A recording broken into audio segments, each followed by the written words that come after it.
My books, The Origin of Names, Words, and Everything in Between, volumes 1 and 2, are available to purchase from most major booksellers in all major formats. Order your copies today so you can enjoy these books for yourself and help support the channel.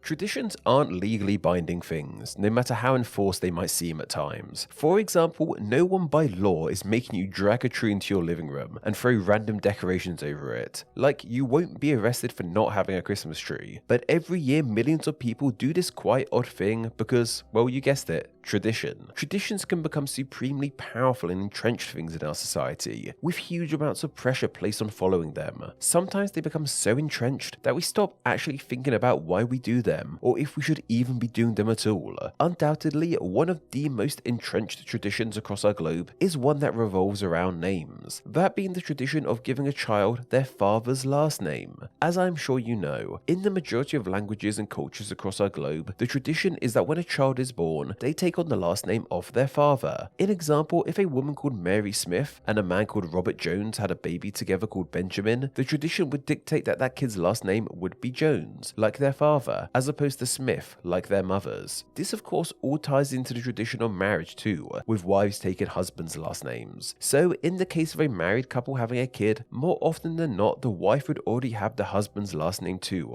If you are wondering as to why wives more often than not take their husband's names, that's something we've delved into in the past in a separate video. And of course huge amounts of this video, by the very nature of it, will be dealing with scenarios involving heterosexual relationships. The name of kids in same-sex relationships is something we'll delve into a tad later. Of course there are some cultures on the planet where this isn't the case. Notable examples include the likes of certain Spanish-speaking cultures, in which kids take on both last names from their mother and father. And then we also have Iceland's ancient strange naming rules, which usually follow the pattern of a kid taking on their dad's first name as a last name, along with either the son or the daughter suffix. We've covered these in detail before too. Anyway, away from these exceptions however, the tradition maintains a strong following. A 2002 study in the USA found that 97% of married couples pass down their father's last name, and a more recent study in 2017 on adoptive parents found out that 96% of the time they stuck with the father's last name too. The small percentage of couples who stray away from this tradition have found themselves met with confusion. In writing for Times magazine, author Aubrey Hirsch talked about what happened when she and her husband decided to use her last name for her son. She wrote, "The woman from the Social Security office had a lot of questions. I dutifully answered them, using my shoulder to clamp the big hospital phone to my ear so I could use both hands to adjust my one-day-old son's latch. She asked me my name,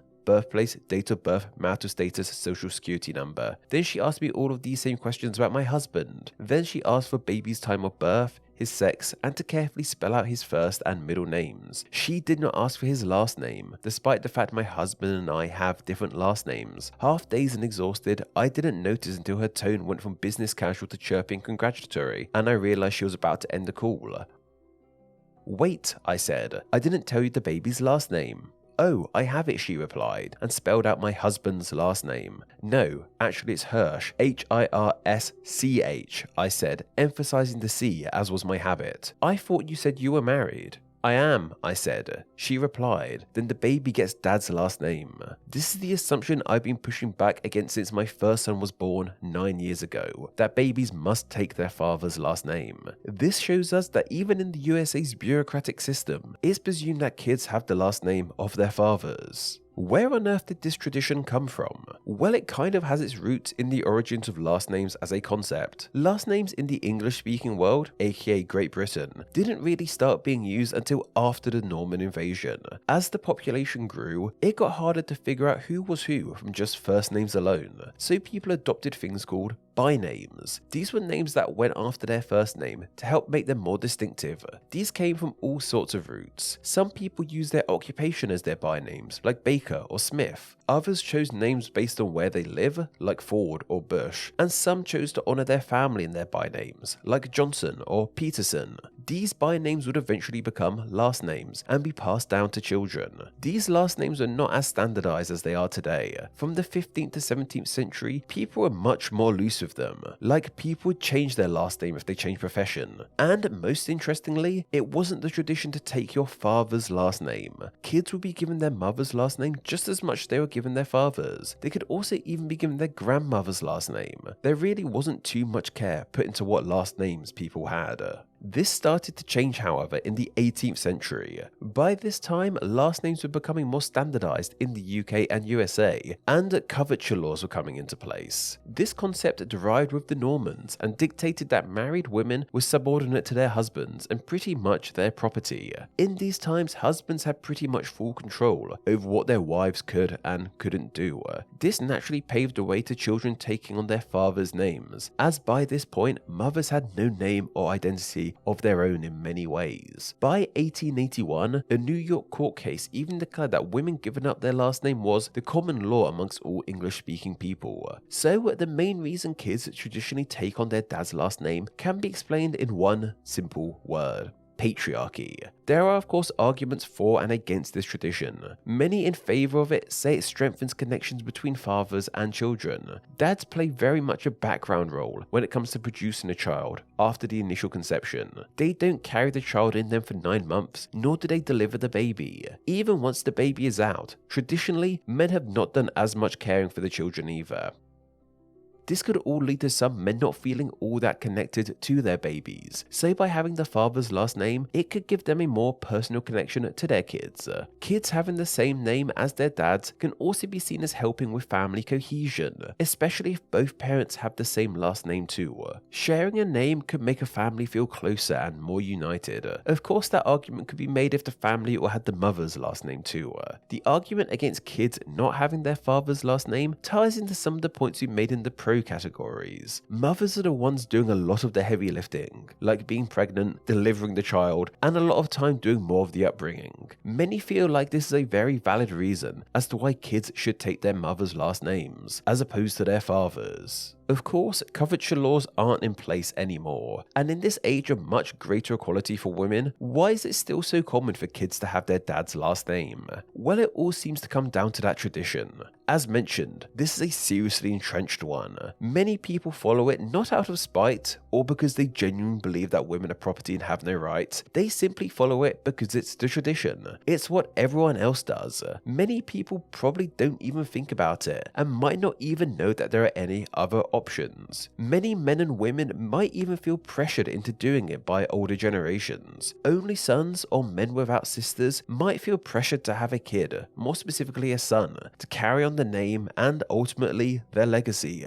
Many people don't want their names to die, and the only way to traditionally secure a name doesn't die is to have a kid who can also pass it on. Most of what we've spoken about so far is very much linked with heterosexual relationships, children born into the couples of men and women. For homosexual same-sex couples, this tradition hasn't been as well held onto, simply because their kind of relationship for so long hasn't been seen as traditional. So why would you hold on to any of those traditions? Also because in many cases in homosexual relationships, there isn't just one dad. There are normally 2 dads, or even no dads at all. For kids of these sorts of relationships, many other naming options have become popular, and these options can be used for children of heterosexual relationships too.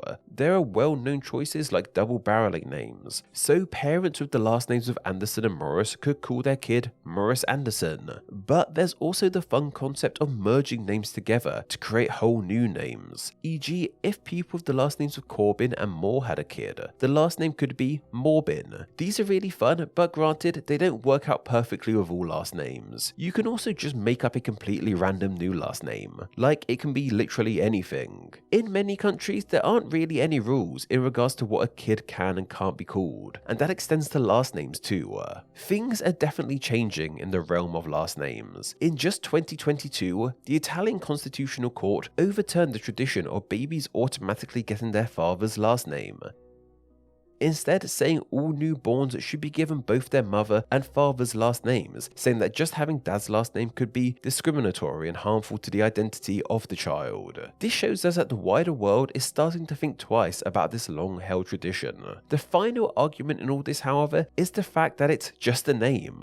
Why should it matter that much? I'm well aware that not everyone is as obsessed about names in the patriarchy as I am, and that's completely fine. In all honesty, I and many other like-minded people don't think it's inherently wrong having your dad's last name.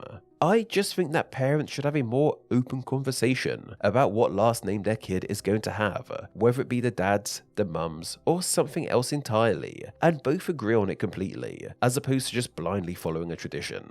As the old saying goes, tradition is just peer pressure from dead people. This video topic was suggested by Grey Computer over on my Patreon. Every Wednesday, I put up a video request post over on my Patreon for my awesome patrons to leave video ideas on. I then pick one of those ideas to be turned into a video the following Wednesday. So if you have a great idea for a Name Explain video and wish to enjoy Name Explain videos ad-free, as well as get exclusive content and your name at the end of these videos, then why not support the channel on Patreon? It takes just $1 a month to help the channel in a huge way and gets you all of these amazing benefits. Visit patreon.com/nameexplain or click the link down below. Name Explain depends on viewers like yourself supporting the channel financially on Patreon, so a huge thank you to everyone who does. Donating just $1 a month helps the channel amazingly and gets you bonuses including ad-free videos, exclusive content, the power to request ideas to be made into actual Name Explain videos, and your name at the end of the video with all these awesome people. Visit patreon.com/nameexplain or click the link down below to find out how you too can support the channel. Thank you. Thanks for reaching the end of the video. Why not watch another and subscribe to keep up to date on all things Name Explain. You can find myself on Instagram where I'm NameExplainYT and join the Facebook group Friends of Name Explain to talk with myself and other name nerds. All that will be linked down below. Anyway, I hope you enjoyed this video and once again, thank you all so much.